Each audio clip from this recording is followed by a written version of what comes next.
Mutual Broadcasting System presents The Family Theater, starring Loretta Young and Don Amici, with Jimmy Stewart as your host.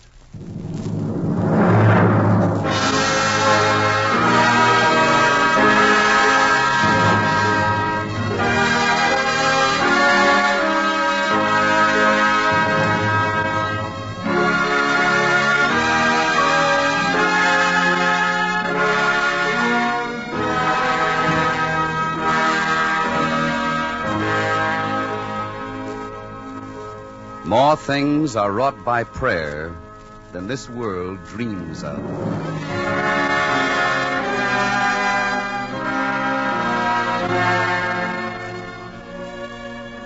Good evening. This is Jimmy Stewart. Tonight, the Family Theater stars Loretta Young and Don Amici. You know, since this is our first program, maybe we ought to have a dedication. So right now, let's dedicate the Family Theater to your family, with the hope that families everywhere will always be together, and that your home will be a happy one, with the conviction that prayer, simple prayer, will help to keep it that way. Now, maybe you're thinking this is sort of an odd way to start a series of radio programs from Hollywood with movie stars, actors, and musicians, and maybe you're wondering what it's all about. Well, why don't you just sit back and listen? Listen to the music of Meredith Willson's orchestra and listen to our story. It's called Flight from Home, a story written by True Boardman and starring Don Amici and Loretta Young.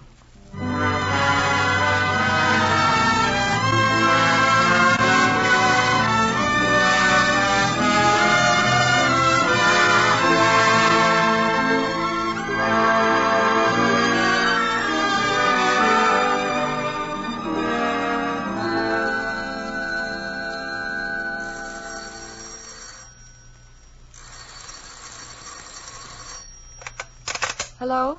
Mary? Oh, yes, Nora. We're just leaving. We'll be there in less than half an hour to take you to the train. All right, I'm all ready. Still packing? No, as a matter of fact, I'm writing a letter. Oh. But I'll be ready when you get here. All right. Goodbye, Nora. Dear Jim, I don't pretend even to myself that this letter can make any difference. What we said last night before you left was final and definite, I know that. Within an hour, Nora and Charlie are coming to drive me to the train that will take me home to Cleveland. Home. It's funny that after 6 years I should suddenly be thinking again of Cleveland as home. But what does one do when one waits those last minutes before she says goodbye to a lifetime? I don't know. I only know I feel impelled to put it down in black and white. Perhaps then the separate pieces will make some pattern that has sense and order. Perhaps seeing it like that will help me, and you, if you ever read this letter, to somehow understand it all. As I say, I don't know, but I have to try. I'm sitting now by the front window that faces over the river. The day is perfect, and you can see all the way to the hills across the valley. And as I look out now, one object holds my eyes and my thoughts.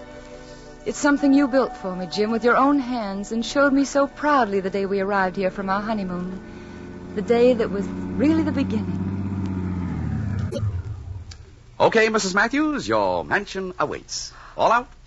Oh, Jim, this is the Star Island place. Oh, you don't tell me. Oh, but Jim, we agreed on that little house near the university, the place on Elm Street. That shack for the wife of a man who in 2 years will be head of the university research lab? Oh, couldn't think of it. Oh. Come on. But, darling, we agreed. We talked it all over and decided, And remember? I decided you should have a place worthy of you. Mary, wait. Before we go inside, there's something here in the garden you didn't see before. What is it? Come on. In here. Well? Oh, Jim. Oh, darling, it's... You see, the house was already built and furnished, and I wanted the place to have something I'd made myself. Just for you. Oh, darling. And what better for a girl I couldn't even get to see for the first 3 months I knew her unless I went to church 4 times a week. You? I went to church to see you. What do you mean?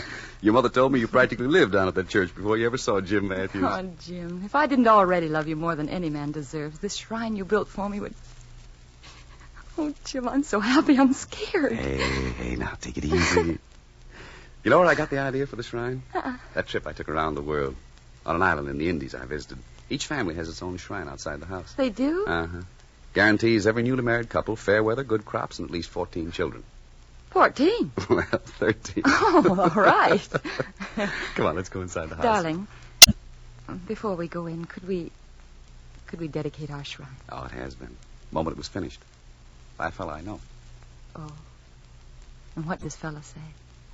Oh, he said something like, thanks, Lord, for what I know is going to be a fine marriage. Thanks for Mary understanding about my work and taking the job at the lab here because it means more freedom and authority, even though I could earn more money for somewhere else.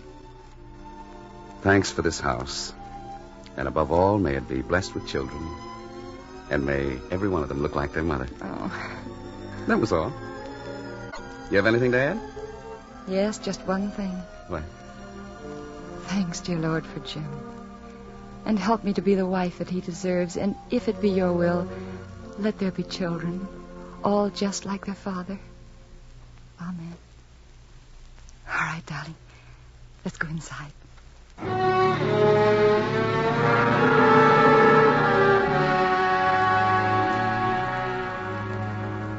That was the beginning, Jim. Such a rich and warm and happiness-filled beginning that I forgot all about your overruling our agreement as to the house we'd buy. There was fun for us in those first months that so quickly became years. Such fun that, well, I wonder now how and when we first began to lose it. I only know that suddenly we were aware that there were 2 shadows across our life together. We had no child. And began to see we weren't ever going to have one. That was one shadow. And the other, well, you felt you'd received no recognition at the lab for all the work that you'd done.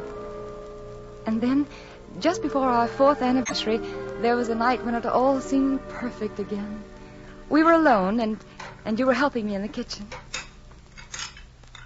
Gosh, 2 people can dirty an awful lot of dishes. You don't have to help me with them, Jim. You're tired. Who's tired? I only played 7 sets. Oh, excuse me. I forgot I was married to the original Iron Man. What do you think of the new man? Well, I played singles with. Oh, Mr. Michaels? Why, he's all right. Why? He's the old man's new pet. Former student of his. So some people think the old man might decide to make him director of the research lab when Professor Kenny retires this fall. Oh, Jim, he couldn't. You've worked hard for that directorship. You deserve it. Don't worry, the old man knows that. In fact, he said something about it this afternoon. Oh. Looks good. Jim? Jim, what would you do if Michaels did get that appointment over your head? Nothing. Blow the roof off the lab and the old man, that's all. Yeah, and I'd help you. Jim, by the way, I went to see Dr. Peters this morning. Why? Oh, nothing important. Just to make sure whether or not we were going to have a baby. We are. Hand me the platter there. Here. Where's this young Michaels from, Jim? Pittsburgh. How soon? December, maybe January. You know, he's quite handsome. Yeah. Doc say you're all right? Perfect. Swell. You know, it's funny. People make such a to-do over this baby business. In the movies, the girl always has moonlight, soft music when she tells her husband he's supposed to faint or something. No, that's when he's born. Here's the platter, and be careful. But take us. We're washing dishes. Matter of fact, just conversation. Nobody excited, nobody nervous, nobody... Look out! Oh, Mary. Mary, darling. Jim, I'm so happy. Jim, this time it's really true. Oh, thank heaven, it's really true.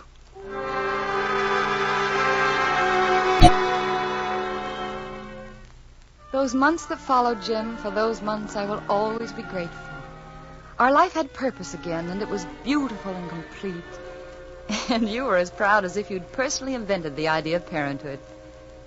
And then that night, That one horrible, unforgettable night. Oh, my darling, if only that storm could have happened a week before or later or any time, but when it did... But it didn't, Jim. It happened then.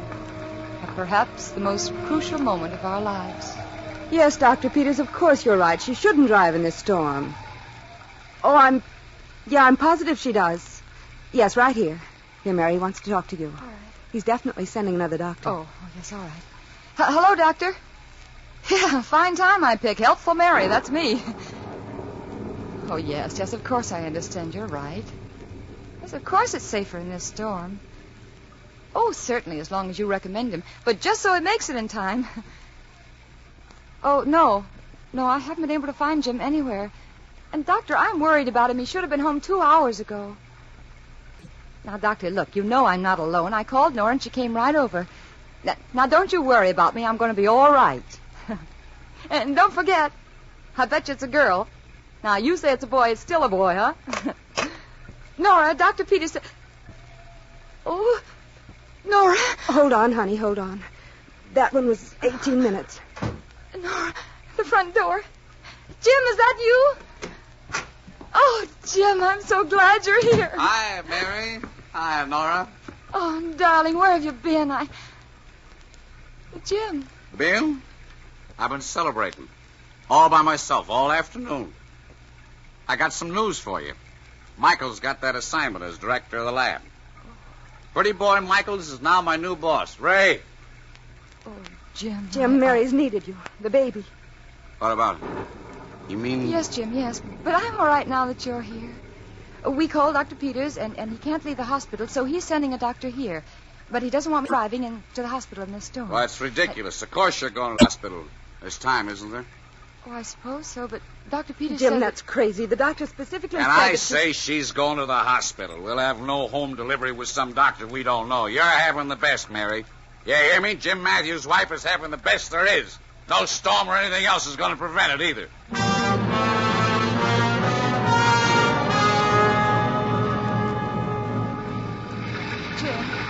Jim, please slow down. I'm sure we'll get there in time. And I'm all right, dear. But please, take it easy. I know what I'm doing. Jim, are you sure I shouldn't drive?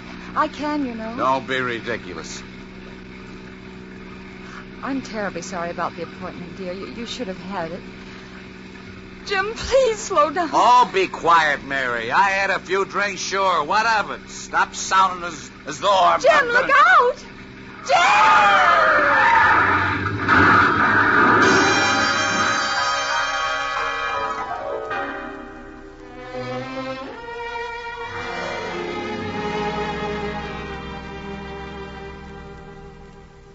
Doctor. Mary will be all right, Jim. But the child, I'm sorry. There was nothing I could do. I see. You should never have tried to drive in through that storm. You suppose I don't know that now? Doctor, what about other children for us later? There are many children already born who need adoption, son. I'm sorry. You better go into Mary.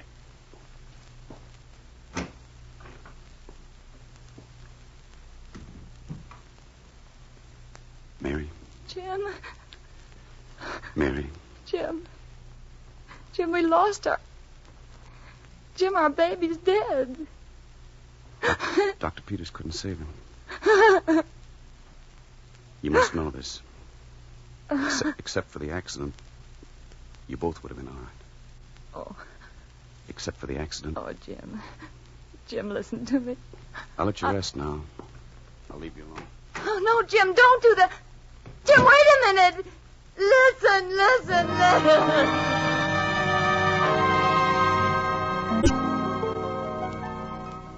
But you didn't wait and you didn't listen. Then, or in the many times in the weeks and months to come when I tried to talk to you about that night. I told you I forgave you, but you smiled at me as though you heard, but you didn't believe me. So our marriage went on. But actually it wasn't any marriage at all. We were two people who lived in a single house 1,000 miles apart. We both changed, Jim. I'm afraid I grew a little bitter in my unhappiness, and you... Well, other people, too, began to worry about you. There was the day Professor Ahrens came to see me from the university. The old man, as you always called him. And I assure you, Mrs. Matthews, I try never to interfere with the private lives of my staff members. But I'm worried about Jim. He goes on working, yes, but with such an attitude. He was the best project man I had. That's why I kept him free, unhampered by staff responsibilities. But lately, well, I've tried to talk to him, and his only response is he'll resign if I'm not satisfied. Now, I don't want that, Mrs. Matthews. I want Jim. But I want the old Jim, not a man who brings his mind to the laboratory and whose heart is left somewhere else.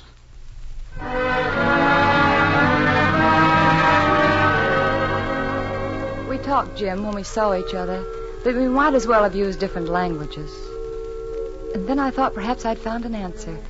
That afternoon 3 months ago, I persuaded you to go with Nora and Charlie to the Children's Foundling Home on the pretense that they were thinking of adopting a child. And when we came home that night, you were more yourself than I'd seen you in months. There was one child in particular had impressed you.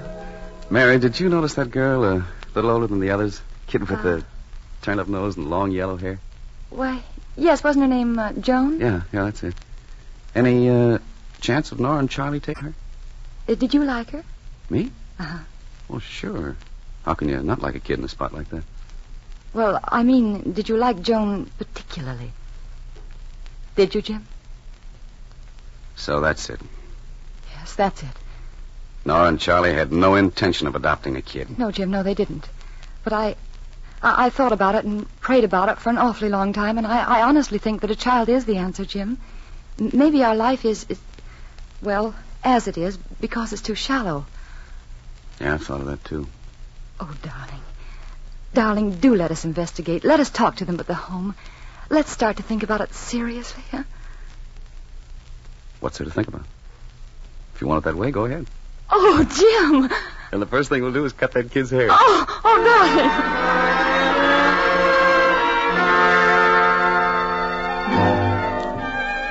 3 months. 3 months leading up to yesterday.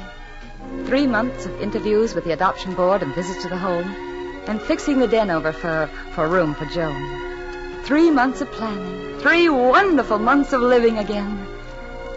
And then yesterday, the finale to it all. Little Joan, happy and eager and frightened all at the same time in her new home. And it's not that I'm exactly afraid, but I just never slept in a room by myself. Anyway, not since I remember. Well, I understand, Joan. And until you get used to it, I'll come in here each night and lie down with you until you're asleep. How's that? You can tell me stories, huh? That'll be fine, Mother. Should I call you Mother or Mary? Oh, whichever you wish. It'll just work out, you'll see. And what about... Jim? Oh, we'll talk to him about that, shall we? Where is he? You said we should expect him at 3 o'clock.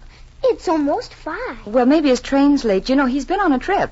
Are you sure he'll be glad to see me? Oh, Joan. Jim and I talked you over for a long time. He'll be glad. Why did you take me instead of one of the teensy kids? Most folks who came to the home took the little babies. I'd about given up hope on account of I'm so old. Why, honey. Oh, honey, age has nothing to do with it. You were the little girl our home needed to make it complete. I'm sure glad. Mary. There he is. I'm in here, Jim, in the den. Mary, I wanted to... Hello, Mr. Matthews. I'm here. Mary, didn't you get my wire? Your wire? Oh, no, dear. The phone's been out. And you know how they are about deliveries now. Mary, I've got to talk to you. Jim, Mother, do you want me to go outside for a little while? Yes, honey. Do you mind? We'll be out in a few minutes. All right. I'll stay where you can call me. All right, dear. What did the telegram say, Jim? Oh, you must have gotten it. And you went ahead anyway. No, I didn't. I went ahead. Oh, so you've changed your mind. No. I made it up. I had time to think during this trip. And I decided once and for all. I'm late now because I stopped at the lab. I've resigned. I'm leaving here, Mary. Here. It's a deed to the house and a power of attorney if you want to sell it before the final arrangements are worked out. I left most of the money in the joint account. Here's the book. You seem to have thought of everything. I'm sorry about little Joan. But perhaps you'll keep her yourself. Why, you know that isn't possible. They wouldn't let me. This adoption idea was crazy for us, and you know it. More is wrong with our marriage than not having a child in the house. What's wrong is wrong with me. Well, Jim, if you know that, why don't you do something about it? Your trouble is, Mary, that you're still in love with a dream. And it was a dream. I'm what I am now. So let me go. All right, Jim, all right. Go on, run. Go on and keep on running for the rest of your life, from me and from your job and from yourself. Oh, Jim. Jim, if I could only make you see things the way... You think I don't? You want the whole truth, Mary? We've never faced that, have we? Well, we will now. 2 years ago, I killed our baby. Jim, that's not... I killed our baby and made it certain that we'd never have another one. Oh. Try living with that in the back of your mind, Mary. Take it to work with you day after day. See it there in the eyes of your wife every time you look at her. That isn't true. Try lying in bed night after night, reliving that crash 1,000 times. You there in the street and in the rain. Not even crying in your pain. Just saying over and over to me, it's all right, Jim. I'll be all right, and the baby will live. The baby didn't live. Oh, Jim. Jim, why can't it be simple? Why can't I just put my arms around you and say, I love you, dear, and I'll always love you, and that'll be all the answer? But it isn't.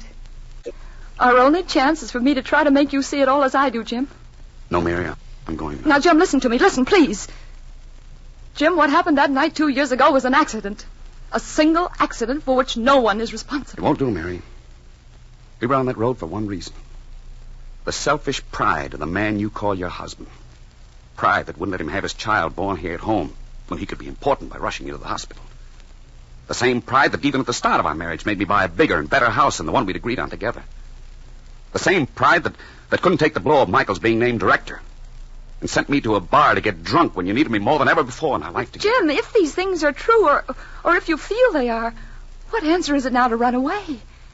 Why don't you face them, Jim, and accept them? Face them in honesty and humility and stop running away, darling. Oh, Jim, remember that poem you used to read to me? You said it was your favorite, The Hound of Heaven, remember? Remember it, Jim? I fled him down the nights and down the days. Remember? Jim. I fled him down the nights and down the days. I fled him down the arches of the years. I fled him down the labyrinthine ways of my own mind. And in a mist of tears, I hid from him. Why, you're that man, Jim. You're fleeing from your own faith. You're fleeing from your own forgiveness, Jim. Some things are beyond forgiveness. What things? Did our Lord ever say that? Oh, my darling, you know better if you'll just admit it to yourself. Oh, can't you see there is forgiveness if you'll just break through this wall you built and accept it, Jim? All right, darling. Go on now if you must. But go on out and find yourself. Go out and walk. Pray with all your heart, Jim. But, darling, if you can do that, I know you'll get back to me and to our life together. It's no use, Mary. I tell you, it's no use. Jim. Jim. Oh, dear God, help him. Help him. And help me to live without him. If that's the way it's got to be.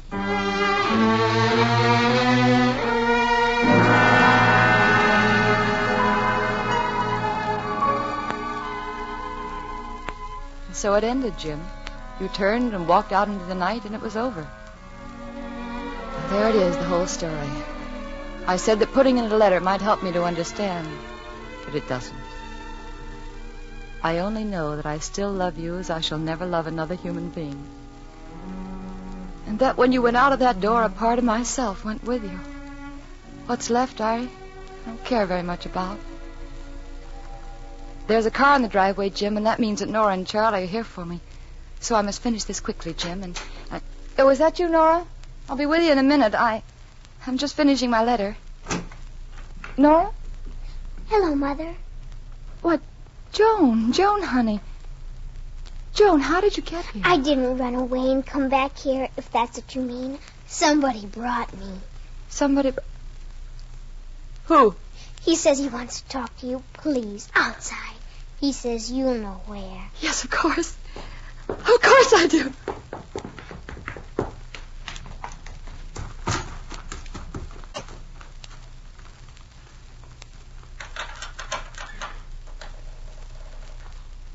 Hello, Mary.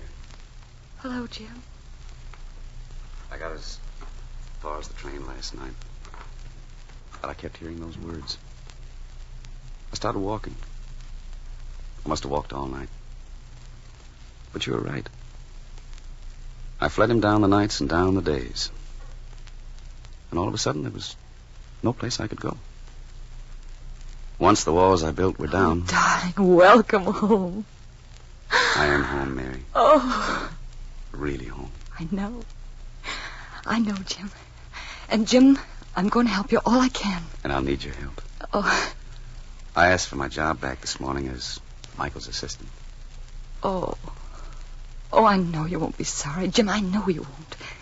I see a lot of things I wouldn't face before.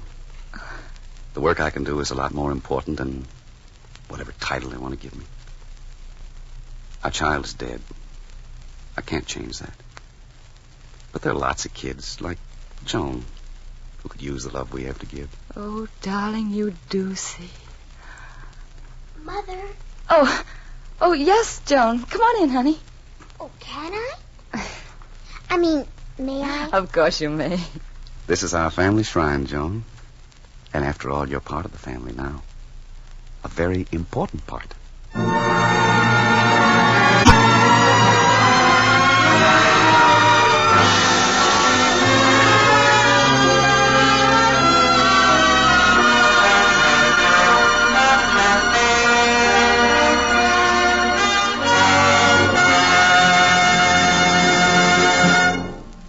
Thank you, Loretta Young and Don Amici. You know, I thought maybe you folks would like to know why we call this program Family Theater. Well, I'll tell you. Because it's the most important thing in the world. Our most precious possession is our family. We all want our family to be happy, sure, but, well, sometimes going gets pretty tough. Sickness, bills, accidents, which make it almost too much for a man and his wife to handle. You ever feel that way? You know, you don't know where to turn for help.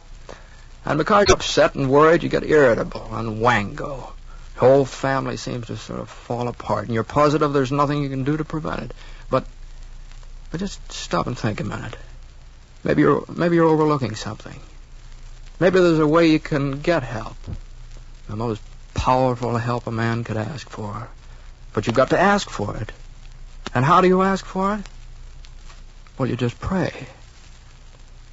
Yes, you ask Almighty God for His help. He wants you to pray, but you and your family will never know how much God can help you unless you ask. Deep down in your heart, you know He'll help you.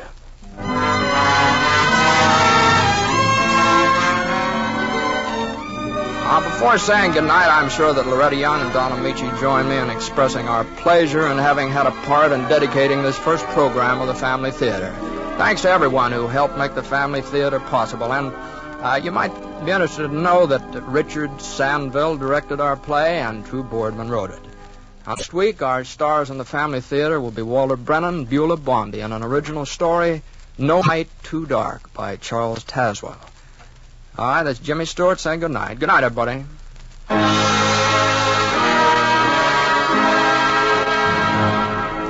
This is the Mutual Broadcasting System.